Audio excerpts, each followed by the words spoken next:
Listen to this. So the men Moses had sent to explore the land, these men responsible for spreading the bad report, the other 10 spies, they were all struck down and they died of a plague before the Lord.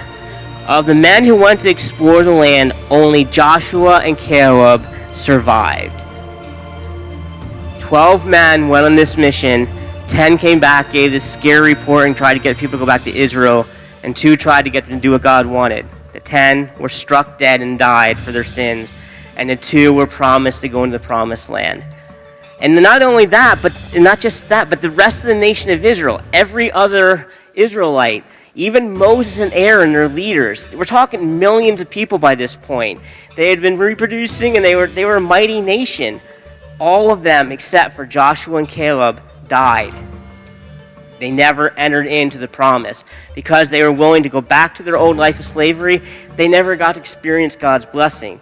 But the 2 men who stood for God and said, we're doing it God's way, we're going to fight, we're going to do what God called us to do, those 2 men got to enter the promised land.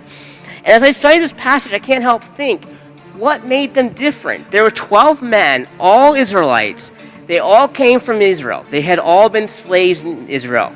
They had all been beaten every day. They had been abused. They had been held in bondage. Every one of them was set free. Every one of them saw God do the plagues of Israel that helped them be set free. All of them, all 12, walked across the Red Sea when God parted it. They all ate the manna that God supplied for them. What was the difference? What made Joshua and Caleb so different? And God's words about Caleb sum up best the reason. He said, my servant Caleb, because there's another spirit in him, and he's fully following me, I shall bring him into the land which he has gone, and the seed shall possess it. Caleb he wholeheartedly followed God. Every ounce of his being, everything inside of him was devoted to following God. The other 10 spies, they were God's people. They were the nation of Israel, but they didn't have a relationship with God. They didn't take time like Caleb. Caleb had developed a relationship with God. He got to know God. He got to know his ways and the way God thought and the way God thinks.